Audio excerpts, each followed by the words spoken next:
a disc off the pile and transcribe the highlighted police recording, which corresponds with the attached paperwork.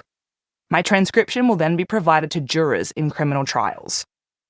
Over the course of my employment, I transcribe everything from police interviews with victims and those accused of crimes to police body camera recordings from arrests and searches, sometimes even working on pretext calls, which are recorded telephone conversations often made by victims to their accused perpetrators in the presence of police, in an attempt to induce an admission of crime. On my first day, I receive my security pass and tax paperwork and am swiftly handed a brochure on the employee assistance program I can contact if I have any difficulties with the work. I'll hear about the EAP system only as a throwaway line at office-wide morning teas, where we will be reminded that we can access a couple of free telephone sessions with counsellors again, if required. After a few weeks of initial training, the measurement of success in my role is a weekly Excel spreadsheet tracking the number of pages I type per hour. I mustn't fall below 7, or my employment contract is at risk of not being renewed. From all reports, this office is no different from any other, which concerns me deeply. Each one of my colleagues spends their days engaging with evidence of the most horrifying acts humans are capable of. Yet rarely do we actually address or communicate the impact of this, or even identify whether it is causing harm. We spend most of our time talking about the almond croissant from the pop-up cafe downstairs. While it feels reasonable to ignore the heavy, to escape the jarring nature of our roles for a few minutes, that silence also ensures I ignore the existence of the vicarious trauma that will course through my body for years to come. I've learned quickly that within these ecosystems exists a sense of pride in the ability not to feel, not to get attached to these cases or the people that sit at the heart of them. Assistance is scarce and comprises passing mentions of difficult subject matter and tokenistic, fleeting acknowledgements of the traumatic nature of the work at the conclusion of a quarterly morning tea, where the EAP spiel is repeated once more. Long hours are not rewarded but remain the expectation.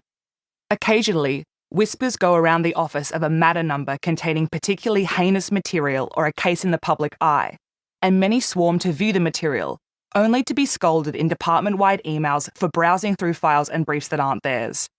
They go looking for the detail, for the horror.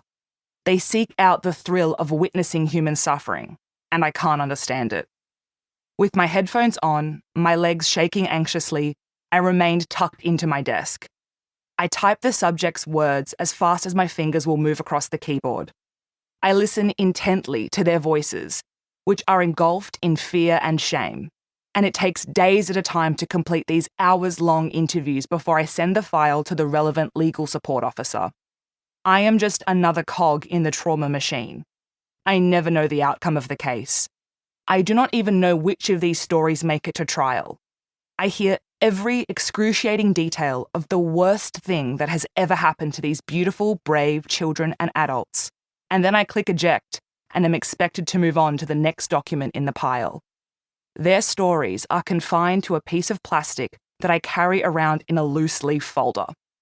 The only obvious marker for particularly traumatizing material involving children is on the accompanying administrative paperwork, which has a square marked ACW, Affected Child Witness.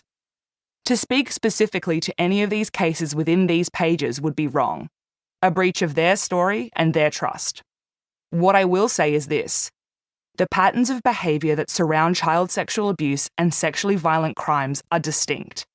I began to hear the lies in the accused's voices, to pick up inconsistencies and identify the organisation, the strategy, and often the calculation of these offences, the taking of opportunity and the manoeuvring around questions. I never knew what these people looked like, but their voices carried much of the same rhetoric. The people facing allegations employing defences with similar tactics, while victims echoed identical feelings of shame, fear, and confusion around the acts committed against them.